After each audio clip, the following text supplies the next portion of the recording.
I had always been drawn to the idea of camping. The thought of spending time in nature, disconnecting from the chaos of everyday life, felt like the perfect escape. So when my group of friends and I decided to spend the weekend deep in the woods, I eagerly agreed. We rented a remote campsite, far from the busy tourist spots, hoping for some peace and quiet, a break from the routine, and a chance to reconnect with nature. We arrived in the late afternoon, unpacked, and set up our tents. There was a gentle breeze rustling through the trees, and the scent of pine filled the air. As the sun dipped lower in the sky, we gathered around the campfire we built, roasting marshmallows and talking about everything and nothing at all. The fire crackled, and the warmth of the flames felt comforting against the cool evening air. It was exactly what I had hoped for, until the moment the atmosphere shifted. As night fully set in, the wind picked up, making the trees sway and creak. The fire flickered and cast long, dancing shadows across the forest. We continued to chat, but something about the stillness of the woods felt unsettling. It was as though the forest itself was holding its breath, waiting. Then I heard it. So faint at first, I thought I had imagined it. A voice, coming from somewhere in the trees. I paused, listening intently. It wasn't the wind. It wasn't an animal either. It was definitely a voice. I strained to hear, but the words were too soft, too distant. It sounded like someone was whispering, but the sound was so muffled by the wind that I couldn't make out what they were saying. I glanced at my friends, hoping they had heard it too, but they were too engrossed in their conversation, oblivious to the strange noise. I shook my head, trying to dismiss it. Maybe it was just the wind, or perhaps an animal moving through the underbrush. I tried to refocus on the conversation, but the voice came again. This time, it was clearer, like a breath against my ear. Sarah. My heart skipped a beat. It was my name unmistakably. It wasn't an echo. It wasn't a rustling noise. It was a voice that seemed to be calling me by name from somewhere beyond the firelight. I felt a chill crawl down my spine. My skin tingled with the sensation of being watched, but when I looked around, I saw nothing but the shifting shadows of the trees. I wasn't sure if I should say something. Was I hearing things? But the more I tried to convince myself it was nothing, the more real it seemed. I stood up, trying to dismiss the feeling creeping over me, but I couldn't shake the sense that I was being drawn toward something. Sarah, come closer. The voice whispered again, and this time, it sounded almost pleading, as though it was trying to coax me deeper into the woods. I couldn't stop myself from taking a hesitant step toward the trees. The pull was undeniable, like some unseen force was guiding me toward it. I felt dizzy, almost as if I was under a trance. But as my footstep crunched on the forest floor, I heard my friend's voice, sharp and urgent. Sarah, stop. Don't go over there. I froze, snapping out of whatever daze I had been in. My mind began to race and my body stiffened with fear. What was I thinking? Why had I even considered going toward that voice? I slowly turned around, my legs shaky, and stumbled back to the campfire. The warm light felt safe, but it also felt distant, as though the fire's glow was suddenly too weak to ward off the darkness surrounding us. I sat down abruptly, my heart pounding in my chest. The others were staring at me, their faces filled with concern. They had heard nothing, but they could see something had unsettled me. I tried to explain, but the words caught in my throat. Who would believe me? I had barely believed it myself. The whispering stopped as suddenly as it had started. The wind died down, and the forest fell into an eerie silence. The sound of the fire crackling seemed too loud in comparison, like it was trying to fill the space left by the strange presence that had been lurking just outside our camp. As the night wore on, I couldn't shake the feeling that I wasn't alone. Every crackling twig, every rustling leaf made me jump. I kept expecting to hear the whisper again, to feel that strange pull, but nothing came. It was as though the woods had swallowed the voice whole, leaving behind an unsettling emptiness. Finally, we decided to call it a night. My friends retreated to their tents, and I followed them, still uneasy. The night stretched on, and I lay wide awake in my tent, staring at the dark shape of the trees outside, trying to convince myself it was all in my head. But then, I heard it again. A soft rustling outside my tent, It was subtle at first, like someone, or something, was moving through the brush. The sound came closer, and I could feel my heart thumping in my chest. I held my breath, straining to hear. A faint tapping against the tent. I thought I imagined it, but then it came again, this time a little louder. My pulse raced. My eyes flicked to the small flashlight beside me, but I didn't dare move, too terrified to shine it toward the source of the sound. The tapping came again, a slow, deliberate tap against the fabric of my tent. It felt too close, too intentional. I wanted to scream, but the fear locked my throat. My mind raced through every logical explanation, but none of them made sense. There was nothing outside, no one to be there. The whispering voice had come from nowhere, and now, this? The tapping continued for what felt like hours, and I stayed completely still, praying it would stop. Finally, just as I thought I might lose my mind, the sound ceased. The silence that followed was deafening. I lay there, drenched in sweat, the unsettling feeling of being watched still hanging heavily in the air. I didn't sleep much that night. By morning, the terror had faded slightly, but the weight of the experience lingered. We packed up our camp quickly, eager to leave the woods behind. I didn't say much, but my friends noticed my unease. As we drove away, I glanced back at the trees. Something about that forest, about that night, remained with me, as though I had crossed some invisible threshold. I couldn't help but wonder if the whisper had been a warning, if something had been waiting for us, watching us, in those woods. And I can't shake the feeling that whatever it was, it's still out there.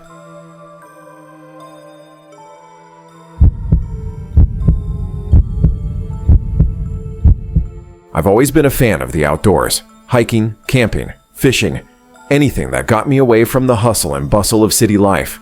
A group of friends and I decided to spend the weekend camping in a secluded area, far off the beaten path. We found the perfect spot near a peaceful lake, nestled deep in the woods, and it seemed like the ideal place to unwind and forget about everything for a while. The first night was perfect. We sat around the campfire, roasting marshmallows, telling stories, and laughing like we had all the time in the world. The sky above was clear, a blanket of stars spread out in every direction. The air was crisp, and the sounds of the forest surrounded us, the distant calls of owls, the rustling of leaves in the wind. It was peaceful, almost magical.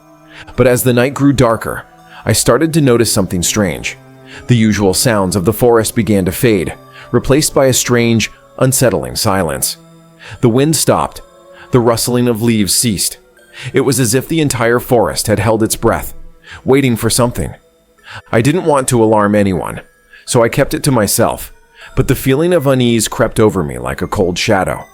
I tried to shake it off, telling myself I was just being paranoid. After all, we were out in the middle of nowhere, surrounded by nature, not a care in the world. But then we started hearing it.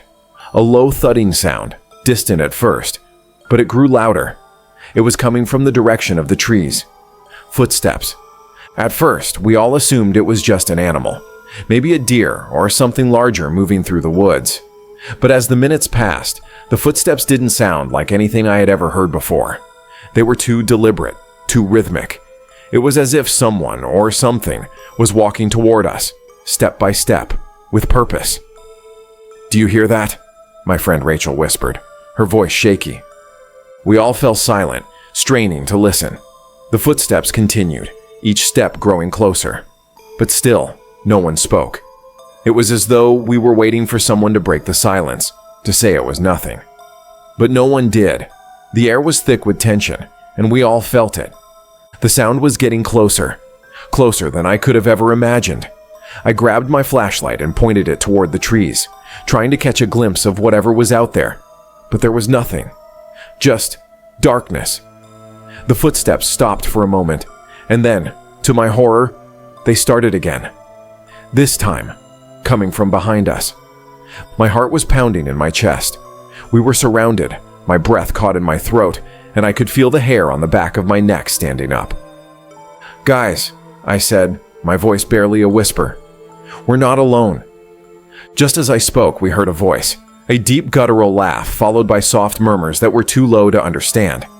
But the tone sent a wave of dread crashing over me. It wasn't a friendly laugh. It was a mocking laugh, as though they were enjoying our fear. We all stood up, the firelight flickering as the shadows of the trees stretched longer in the dark. There were no longer just footsteps. There were voices now, whispers, faint but growing louder. It was as though the forest itself was alive with these strange unseen figures moving around us, closing in. My friend Kyle, who had been silent up until this point, stood up and shouted, "Who's out there? Show yourself." The answer came immediately. More laughter. Then the sound of twigs snapping underfoot, coming from every direction. And before we knew it, figures emerged from the shadows. At first, I thought they were other campers, but as they drew closer, it became clear that they weren't. Their faces were obscured, hidden under hoods or masks, and their movements were strange, too fluid, almost predatory. They didn't speak.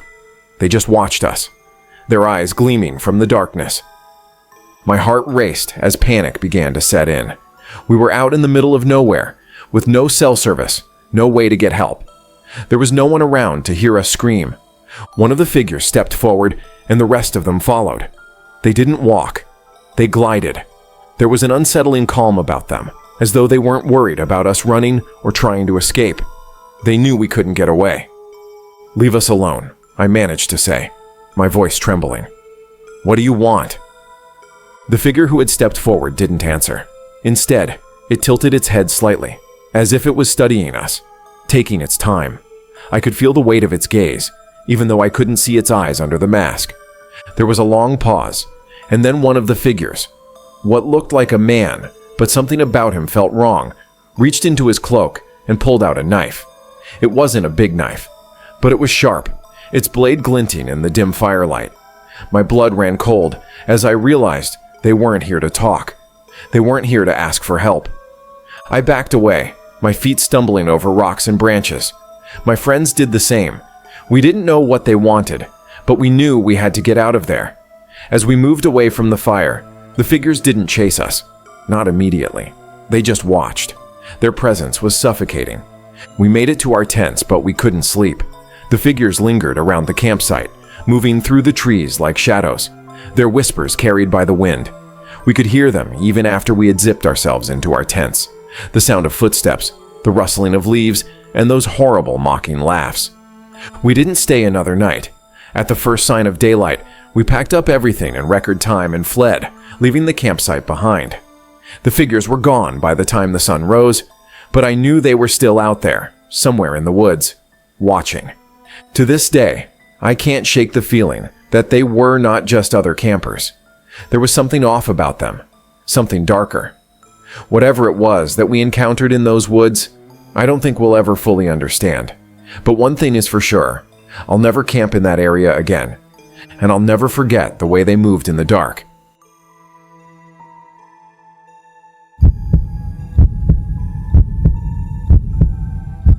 It was supposed to be the perfect weekend getaway, the kind of trip you always look forward to, surrounded by nature and far from the daily grind of city life. A few of my close friends and I decided to go camping, to spend a few days in the woods, breathe in the fresh air, and make memories around the campfire.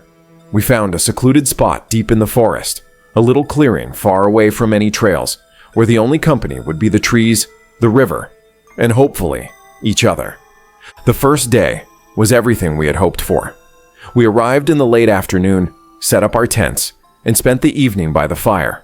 The crackling of the flames was soothing, and the sky was a beautiful shade of purple as the sun sank lower. The smell of pine mixed with the fresh earth filled the air. We made s'mores, played card games, and took turns telling scary stories. Nothing too serious, just the usual ghost stories you'd expect around a campfire. By the time the night came, we were all comfortably tired, the exhaustion of the hike and the warmth of the fire making our eyelids heavy. One by one, we crawled into our tents, snuggled into our sleeping bags, and drifted off to sleep. The air outside had turned crisp, but we didn't mind. The sounds of the forest, the soft rustling of leaves, the distant call of an owl were comforting. Everything felt calm and safe. But as the hours passed, that sense of safety slowly slipped away. I woke up suddenly in the middle of the night, my heart racing. It was so quiet that it felt unnatural. The usual sounds of the forest were muffled, and the night seemed still. Too still. I turned over in my sleeping bag and listened carefully, trying to make sense of the silence. It felt like something was off. Then I heard it, a soft rustling sound outside. It was faint at first, like something brushing up against the forest floor. Maybe a squirrel or a deer, I thought. But the noise didn't stop. It lingered for a few moments before it became louder, more deliberate. Something, or someone, was moving around outside, circling our camp. My pulse quickened as I lay there, frozen in place, listening intently.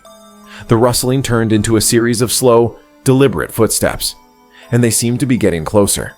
I wanted to call out to my friends, but the words wouldn't come. Fear had lodged itself deep in my chest, and I could feel my breath becoming shallow.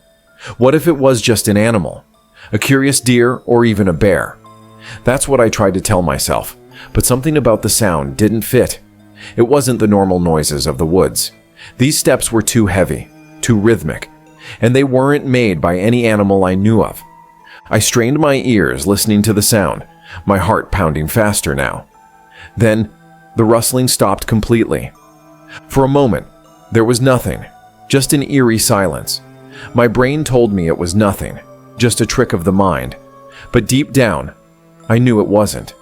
I had this undeniable feeling that something was watching us. It was as if the air itself had thickened, waiting. I slowly shifted in my sleeping bag, trying not to make a sound. The fabric of my tent was thin, but the shadows outside were deep, and I couldn't see a thing. My eyes searched the darkness outside my tent, hoping for some sign of what was happening. But I saw nothing, and then I saw it. A dark shape moving outside the tent. At first, I thought it was my eyes playing tricks on me, maybe the shadows cast by the moonlight through the trees. But then the shape grew more distinct. It was tall, taller than any man, and it seemed to be moving with a slow, deliberate pace. It wasn't a person. I knew that instinctively. Its movements were wrong, unnatural, almost like it was floating above the ground. I froze, my breath catching in my throat. The shadow didn't seem to move like a normal human being. It shifted from side to side in odd, jerky movements, as if it wasn't fully connected to the ground. It was almost as if it were made of darkness itself, a silhouette against the faint moonlight. For a moment, I wondered if I was imagining things. But no, this thing was real. It was out there, moving closer. Panic surged through me. I wanted to scream, to wake up my friends, but I couldn't move. My body felt frozen in place, my mind racing for an explanation. But there was none. I watched as the figure moved around the tent, its shadow stretching out across the ground. My heartbeat was deafening in my ears. But still, I didn't make a sound. I didn't know what to do, what to think. And then, it stopped. The shadow grew still, and I could hear the faintest of breaths, though not my own. It was coming from outside, from the creature, whatever it was. For what felt like an eternity, I lay there, terrified, unable to move, too afraid to even breathe. The sound of my own heartbeat seemed to fill the space around me. I wasn't alone anymore. Suddenly, I couldn't take it any longer. I had to know.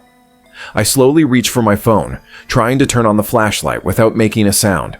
My hands were shaking uncontrollably, but I finally managed to click the button. I shined the light towards the tent wall, expecting to see something horrifying. But when the beam of light hit the fabric, the shadow vanished. The air went completely still. The rustling sounds stopped. I could hear my own breath again, shallow and quick, as I sat up in the tent, my mind reeling. Had it really been there? Had I imagined it? I stayed perfectly still for what felt like forever, straining to hear anything that would prove I wasn't just losing my mind. But nothing came. The night outside was silent again, almost too silent. I waited for what seemed like an eternity, but nothing else happened. The shadow didn't return, and the sounds didn't come back. But even though the forest around me seemed calm once more, I couldn't shake the feeling of being watched. Every rustling leaf, Every distant snap of a twig sent a surge of adrenaline through me. Eventually, morning arrived, the first light of dawn breaking through the trees. The campsite was calm, bathed in the soft light of the rising sun. The forest was alive with the usual morning sounds, birds calling, the wind rustling through the leaves. But the memory of that shadow still lingered in my mind. I looked over at my friends, all still asleep, blissfully unaware of what I had experienced during the night. I didn't tell them, not then, not ever. What would I have said? That I had seen a shadow that wasn't human, that something had been circling our tents, watching us. They would have thought I was crazy. But I knew the truth. There was something out there that night, something not of this world. We stayed at the campsite for the rest of the trip, but I couldn't shake the feeling that we weren't truly alone. Every night, as the darkness closed in, I kept expecting to see that shadow again. But it never came back. When we finally packed up and left, I swore to myself that I'd never return to that spot. There are things in the woods that shouldn't be seen. Some shadows are better left unexplored.